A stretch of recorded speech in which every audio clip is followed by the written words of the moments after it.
nous étions en Guinée-Conakry. On parlait du préfet coiffeur qui est finalement limogé par son patron Mamadi Doumbouya, le chef de la junte installé en Guinée-Conakry. On a vu le développement tout à l'heure de Rodrigue Aego. Adam Adjoron, vous aviez voulu ajouter quelque chose? Oui, bon, il a dit tantôt, en donnant deux exemples, notamment liés donc à la posture, lorsque nous prenons surtout le cours primaire et le collège. Vous verrez que ce qui est indiqué par un Togo, c'est que lorsque vous êtes une fille, avant d'entamer donc le secondaire, vous devez être donc en jupe. On voit dans les écoles privées où les filles sont pratiquement au primaire en jupe. Également au niveau même du collège, on en constate. Il a donné également l'exemple lié par exemple à la coiffure, lorsque nous prenons le cas togolais, le cas ghanéen, ce qui est conseillé par exemple secondaire et qui est d'ailleurs la plupart du temps respecté, surtout dans les enseignements, dans l'enseignement public, c'est conseillé de raser par exemple la tête, de ne pas avoir donc des cheveux tressés sur la tête. C'est ce que nos règlements intérieurs disent. Mais dis-moi, combien d'établissements au niveau du Togo respectent ça, surtout lorsque nous prenons du privé? Il n'y en a pas. Donc c'est pourquoi je dis, cela ne serait donc prévaloir de dire que voilà, il n'y a pas donc un règlement intérieur au niveau de la Guinée qui interdit ces coiffures-là extravagantes. Ça peut l'être, parce que c'est vrai que nous n'avons pas poussé les réflexions, les recherches pour savoir ce que disent les règlements intérieurs. Mais au même moment, le préfet, si nous ne prenons pas les cas de l'examen, où pratiquement tous les établissements se retrouvent, il est très difficile que le préfet prenne en lui de pouvoir donc sillonner, d'ailleurs même, lui là qui est temps de sillonner les établissements un à un pour voir si des gens respectent dans le règlement intérieur lié aux coiffures. Ce n'est pas évident. Mais le préfet était, à mon avis, donnant donc l'exemple de dire à chacun, ou comme l'avait dit Credo précédemment, peut-être qu'on l'avait rappelé à l'ordre, mais étant donné qu'il y en a qui ont toujours l'habitude de pouvoir défier certaines autorités, on l'a constaté aujourd'hui. Moi, je suis de ceux-là qui ne sont pas d'accord lorsque nous l'avons constaté lors des débrayages des enseignants, où les gens sont dans une logique de dire que voilà, le fait qu'on ait sanctionné dans les élèves n'était pas donc opportun, lié au fait qu'ils sont des élèves. Non, nous ne devons pas laisser passer le fait que l'homme est élève et il a posé des actes, il faudrait quand même qu'il soit sanctionné. C'est pourquoi, lorsque vous avez vu le ministre de l'enseignement prendre des sanctions contre les élèves qui voulaient donc mettre la main à son professeur, moi je faisais partie de ceux-là qui ont salué ces actes-là, liés également à ceux qui sont allés donc déloger. Donc on ne va pas toujours rester dans une position, voilà, ils sont élèves, lorsque vous défiez l'autorité, vous devez être sanctionné. Lorsque vous ne respectez pas le règlement intérieur lié par exemple aux postures liées, vous devez être sanctionné. Je pense que c'est le beau mot qui a été fait au niveau du préfet qui pouvait le dire, bon, à l'instant T, allez à la maison, allez vous conformant donc au test, ce qui n'a pas été le cas, et qu'il a pris les gens de pouvoir donc le coiffer et de lui rappeler alors que demain, c'est vrai que ça frustre, mais au même moment, respectons tous les tests. Alors, Credo Tété, est-ce qu'à partir de ce qui s'est passé, les dispositions seront prises? C'est vrai que le chef de la junte a les prérogatives nécessaires, vous l'aviez dit, est-ce qu'il n'est pas aussi allé loin dans ce qu'il a fait? Non, je ne crois pas qu'on puisse parler, lorsque nous considérons le limogeage du préfet colonel, qu'on puisse accuser le colonel président d'abus d'autorité. Non. Si on parle, ou bien si on devrait parler d'abus d'autorité, c'est beaucoup plus concernant le colonel préfet. Parce que le chef de l'État a, dans une certaine mesure, pris ses responsabilités pour dire que ce n'est pas parce que vous avez un pan de délégation de pouvoir que vous devez l'employer dans tous les sens, vous ne devez pas en abuser. Et je crois que c'est un signal qu'il a voulu envoyer à tous ceux qui ont des degrés de responsabilité en Guinée pour dire oui, vous avez des espaces d'exercice de responsabilité, mais il faut le faire selon les règles, selon les normes, sinon vous-même, vous êtes sanctionnable. Et je crois que c'est un message qui est passé. Et le message, on peut également l'interpréter sur le plan national pour dire fini les abus d'autorité à quelque niveau que ce soit.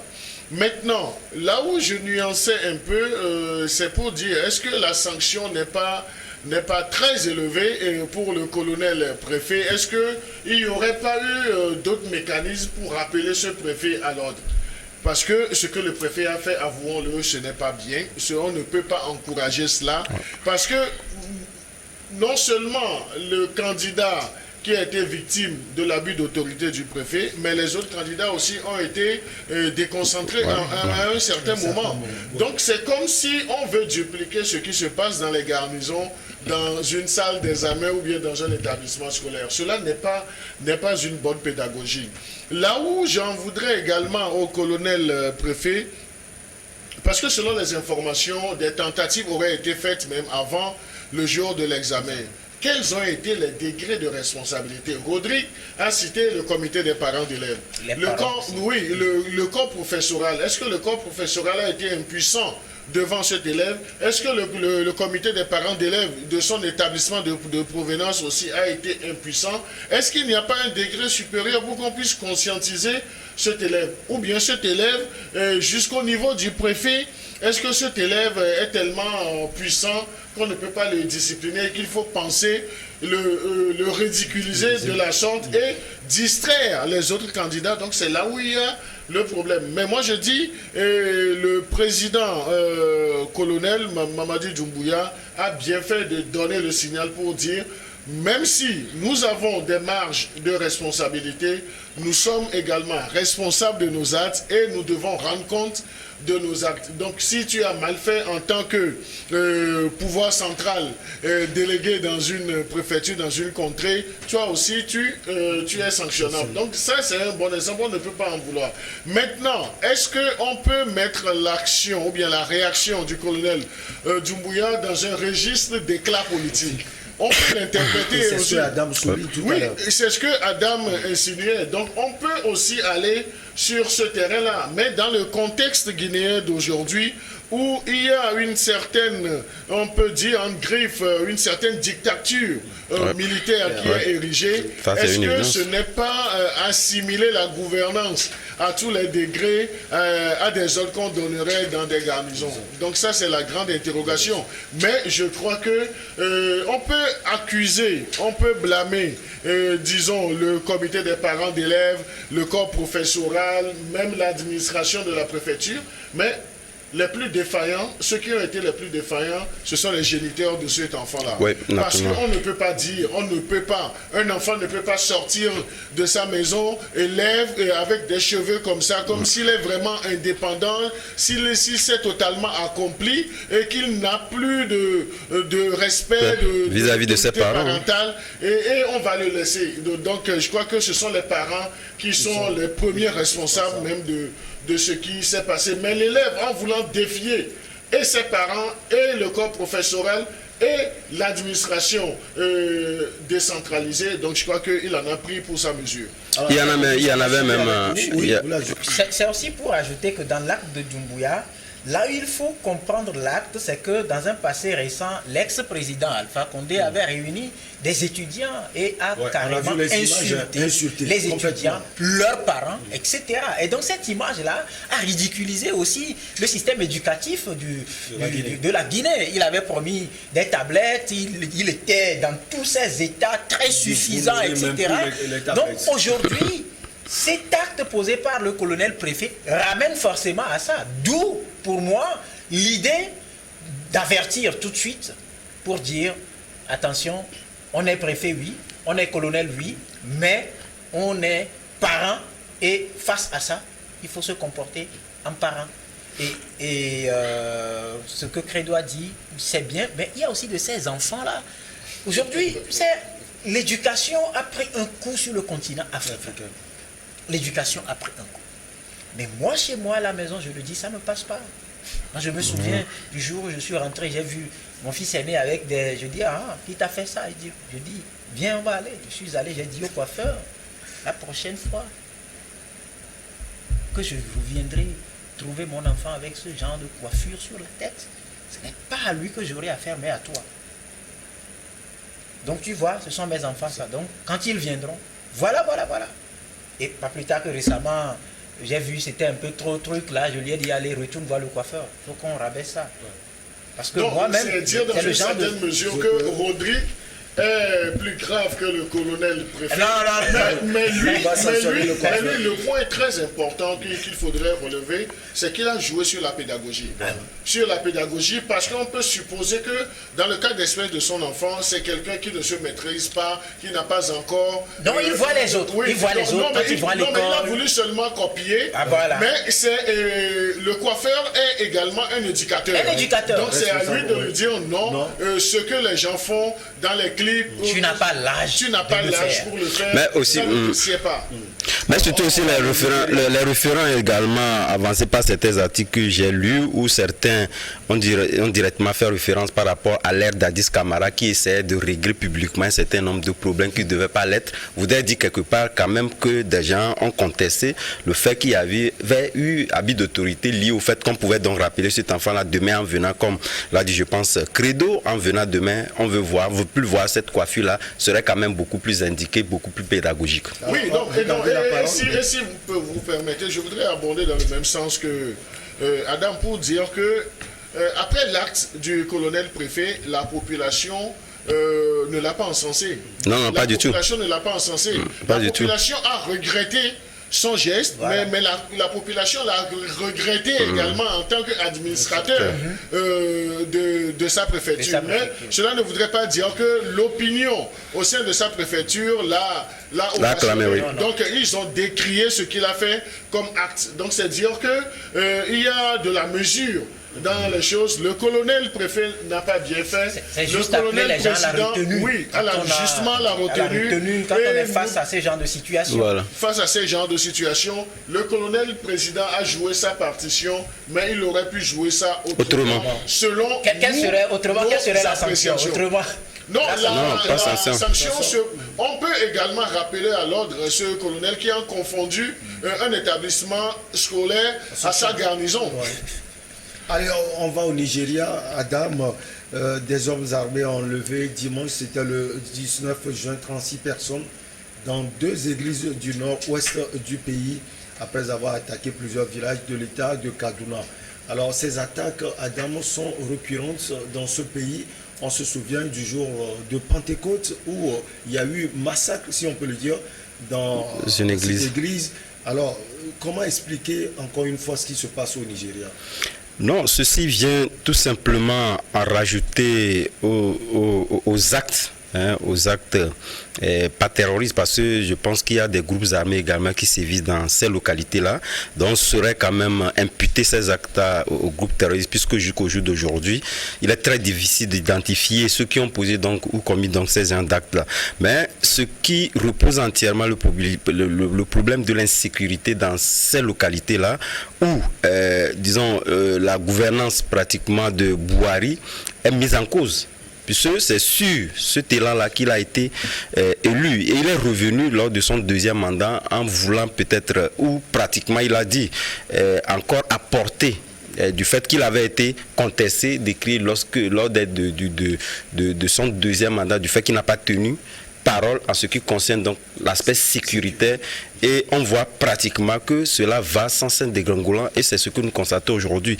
Mais malheureusement, moi je pense que, étant donné que cette localité-là fait l'objet chaque fois des attaques récurrentes, vous l'avez dit tantôt, et il faudrait naturellement que les autorités puissent donc prendre des mesures. Puisque pourquoi nous ne constatons pas ces gens d'actes-là alors que nous descendons, par exemple, au sud? C'est vrai qu'il y a d'autres actes quand même qu'on peut également dénoncer, mais au même moment, chaque fois, c'est les mêmes localités qui sont donc touchées et visées. Au même moment, on ne voit pas qu'il y a eu une réforme en ce qui concerne donc les aspects sécuritaires pour protéger la population. C'est ce qui conduit la plupart du temps que vous allez constater que certaines populations désespérées commencent déjà par eux-mêmes faire leur propre défense. Et personne ne peut pratiquement pas les en vouloir, parce que lorsque c'est vrai qu'on ne peut pas être d'accord avec ces gens d'actes, mais au même moment, je pense qu'à un moment donné où l'État est pratiquement défaillant en ce qui concerne dans l'aspect sécuritaire, pour éviter qu'on ait, parce que nous parlons du Nigeria, et les Nigériens, pour ceux qui les connaissent très très souvent, arrivent quelque part à se faire justice eux-mêmes, parce que ici, si l'État ne prend pas ses responsabilités, on risque d'arriver par exemple à ces gens d'actes-là qu'on ne souhaiterait pas pour le Nigeria. 36 personnes ont été enlevées par des assaillants ayant pris l'assaut de l'église baptiste Maranatha et l'église catholique Saint-Moïse dans le village de Robo, a affirmé le commissaire à la sécurité de l'État de Kaduna, Samuel Aroua. 3 villageois ont également été tués, a-t-il précisé. Alors Credo Tété, il a dit l'État est défaillant, surtout dans ces localités. À un moment donné, les populations vont prendre leurs responsabilités. Non, mais quelles seront les responsabilités qui seront prises par les populations? Les populations n'ont pas les moyens de faire face à ces actes, disons, terroristes. Donc, il va falloir que l'État puisse jouer convenablement sa partition, pas parce que vous avez les clés de la sécurité du pays. 2 semaines après l'état de haut, voilà que dans un autre État, il y a eu de cette... Donc c'est comme si on n'a pas tiré des leçons de ce qui s'est passé il y a 2 semaines pour renforcer la sécurité dans les autres États. Donc est-ce qu'on peut parler de manque de stratégie ou bien il y a quelque chose qui manque véritablement à l'État nigérian d'assurer la sécurité des Nigériens? Non, mais on parlerait beaucoup plus, pas de manque, mais d'absence même de stratégie sécuritaire. Le Nigeria, c'est pas un pays qui vient de commencer par connaître de ces actes terroristes. Donc le Nigeria est assez outillé pour faire face à ces menaces terroristes. Nous avons vu comment le combat a été fait contre Boko Haram, avec les forces, les faiblesses, les défauts, les qualités.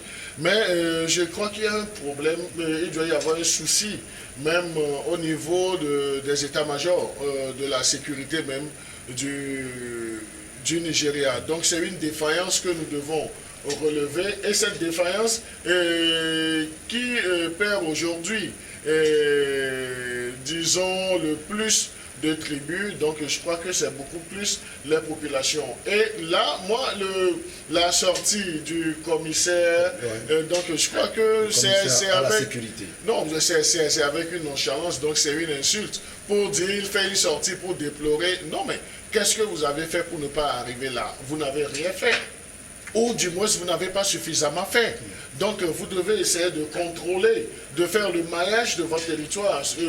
Lorsque ceux qui ont les outils de sécurité, donc ils doivent comprendre beaucoup de choses. Mais la seule circonstance atténuante, c'est qu'on ne peut pas prévoir, disons, les actions de ces groupes terroristes. Mais ces groupes terroristes ne font rien sans rien. Donc ça, c'est pour réagir à une situation qui s'est posée à un certain moment dans le pays. Et ces actions sont portent toujours un message. Maintenant, quel est le message à quelques mois des élections présidentielles au Nigeria? Donc c'est dire qu'il va falloir repenser même la politique du Nigeria, il va falloir repenser notamment la politique sécuritaire de cet État, parce que aujourd'hui on s'égosille à dire que en termes d'État, en termes de force sécuritaire dans l'espace CEDEAO, donc nous citons, je ne sais pas si aujourd'hui on peut dire en griffe abusivement le Nigeria comme un puissant en matière de sécurité, mais avec ce qui s'y passe aujourd'hui,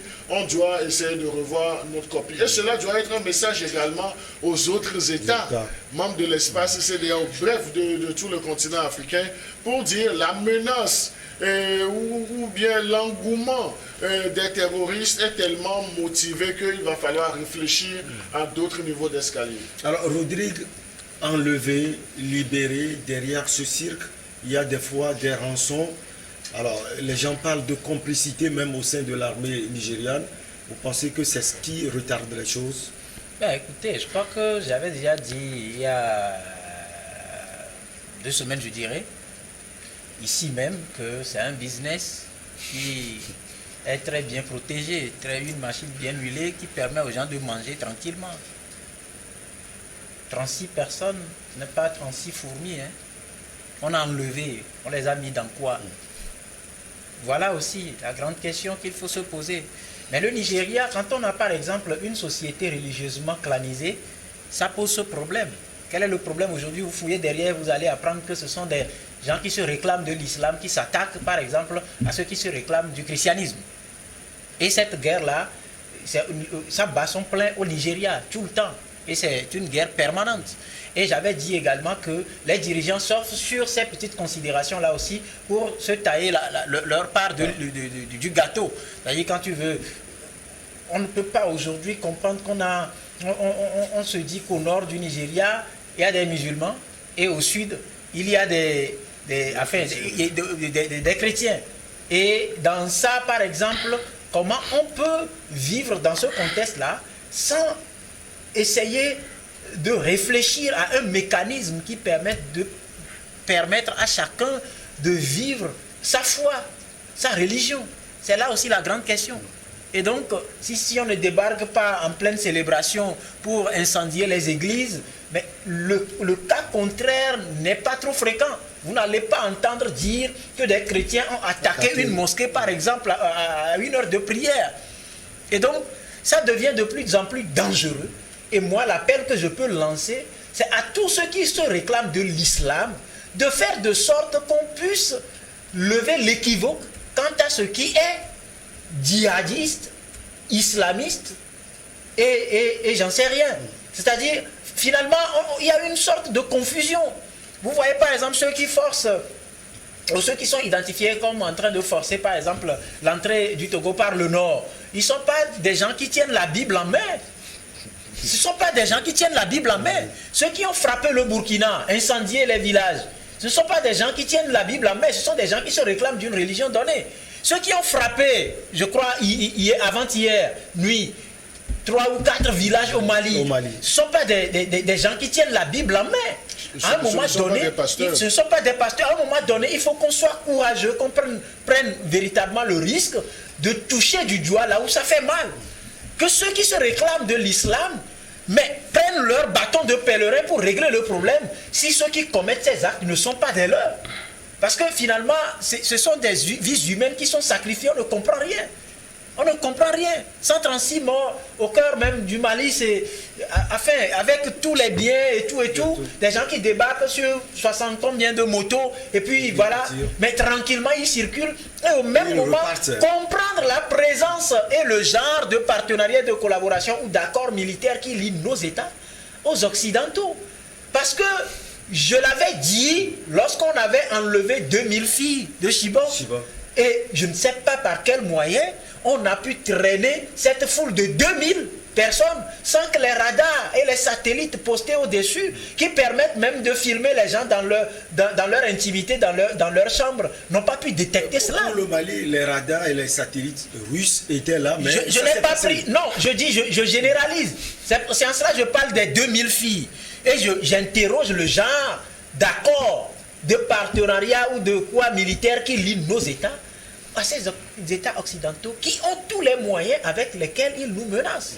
Alors, c'est aussi l'occasion, comme Credo l'a dit, d'appeler nos dirigeants. Rien ne sert, par exemple, d'être animé par une boulimie du pouvoir qui amène à se multiplier ou à s'offrir un boulevard à la tête des États. Rien ne sert, par exemple, de prendre pour soi, même rien que pour soi, les ressources de nos États, de s'enrichir comme des sultans au-dessus des moyens de nos États, sans penser à régler les problèmes qui nous menacent. Mais il faut qu'ils s'asseyent. Dans leurs réunions, généralement, ils s'asseyent pour quémander. Il ne faut pas qu'ils jouent le rôle de mendiant. Ça, ils doivent finir avec l'époque là. Qu'ils s'asseyent pour poser le problème par rapport aux menaces qui est le leur. Parce que moi, je ne peux pas comprendre que nos chefs d'État soient charlis, par exemple, en France, qu'ils aillent pleurer pour des gens qu'on égorge, etc. Et que, alors qu'on tue des milliers ici, et ils sont incapables de s'asseoir pour poser le problème qui est le leur. La dernière fois, on a vu Macky Sall qui il est allé plonger sa gueule dans l'affaire de Poutine et Zelensky là-bas, alors que chez nous ici, nous avons des problèmes pour lesquels on n'entend jamais que nos chefs d'État se réunissent. Et s'ils se réunissent, c'est pour quémander de l'Occident. Que ça s'arrête. Nous, on meurt là, on nous tue, on nous menace. On nous menace. Face à nos réalités. Adam, Credo a touché quelque chose tout à l'heure, les élections présidentielles à venir. Vous pensez que cette situation sécuritaire avantage l'opposition qui est en face, surtout le candidat Atikou Boubacar, du Parti démocratique populaire? Non, c'est là même tout le problème. Parce que vous savez, avec les passifs qu'a laissé Bouhari, cela risque d'être très difficile pour celui qui va aspirer revenir au pouvoir. Il va devoir quand même formuler véritablement des politiques assez résiliente par rapport à la question sécuritaire. Puisque aujourd'hui, je ne crois pas que le Nigeria, c'est vrai, la question économique, c'est une question qui met pratiquement tous les pays à des degrés assez différents, mais le grand problème que nous avons aujourd'hui, surtout en Afrique de l'Ouest, c'est la question sécuritaire. Et surtout lorsque nous prenons le Nigeria aujourd'hui, ma foi, il est très difficile de pouvoir pointer du doigt le Nigeria comme étant une puissance militaire de la sous-région, puisque depuis lors, moi je crois l'avoir relevé plusieurs fois ici, lorsque nous prenons la menace sécuritaire, que ce soit au Mali, au Burkina, etc., pratiquement dans la sous-région, on en a encore connu où les forces sont en train d'être préparées pour la Guinée-Bissau. On n'entend jamais parler du Nigeria. On n'entend jamais parler du Nigeria. Je ne sais pas si c'est une stratégie qui manque, ce sont les moyens, etc. Or, lorsqu'on parle d'une puissance dans une sous-région, normalement, elle devait être donc active. Elle devait être active. Et on ne le sent pas réellement, peut-être au niveau de la formalisation des stratégies, qui ne sont pas aussi des stratégies qui sont des stratégies qui nous donnent des résultats. Il m'est très difficile de pouvoir dire, même à l'échelle de la CEDEAO, que le Nigeria aujourd'hui est un bon point de pouvoir résoudre des problèmes de sécurité, aussi bien dans la sous-région qu'au niveau même du Nigeria. C'est pourquoi moi je dis aujourd'hui, il serait très difficile, soit les stratégies doivent être des stratégies de pointe pour permettre donc aux aspirants, parce que Mamadou Bouhari ne serait plus candidat et il a laissé un mauvais passif au niveau des prétendants à ce poste-là. Donc cela va être très compliqué. Et c'est ce qui amène la plupart des populations à être désenchantées de ce qu'on appelle élection. Puisque aujourd'hui, lorsque vous prenez les deux mandats qu'a fait Mamadou Bouhari, il a donné des gages de pouvoir arriver donc à résoudre la sécurité. Mais rien. Aujourd'hui, ça c'est pratiquement encore envenimé. Donc moi je pense qu'aujourd'hui, ce serait très difficile que la population puisse croire à un programme de politique liée donc à un candidat lié donc à la question sécuritaire. Et vous avez posé la question, elle est évidente, et ce serait très difficile donc à trouver des réponses, en tout cas dans l'immédiat. En 30 secondes, Credo TT, cela arrange le congrès des progressistes, un certain Bola Tinubu. Non, je crois que en politique, on surfe toujours sur le point faible. J'allais dire cela n'arrange pas plutôt, puisque c'est le candidat du parti au pouvoir. Oui, c'est le candidat du parti au pouvoir, donc il aura non seulement à justifier, disons, l'insuffisance en termes de politique sécuritaire de son prédécesseur, pour essayer de tisser une autre toile d'araignée. Donc c'est là où la complexité de son sujet est relevée. Donc je crois que, en fait, ce n'est pas un problème d'un parti politique au Nigeria, mais c'est un problème de tout un pays, de tout un vaste pays. Et lorsque, sur le plan interne, vous laissez passer beaucoup de choses, lorsque sur le plan interne, les forces de sécurité ont cette tendance à terroriser les populations civiles, même en matière de sécurité routière, donc vous verrez qu'à un certain moment, ces civils sont résignés et frustrés, et ces civils ne vont même plus collaborer, n'ont même plus, disons, ce courage de collaborer avec les forces de sécurité. On le disait la semaine dernière sur ce plateau. Vous savez, pour endiguer ces phénomènes... Si vous voulez, après juste la pause pour le journal, vous pouvez continuer dans l'analyse. On va donc marquer la pause pour le journal et on vous retrouve pour la suite de l'émission.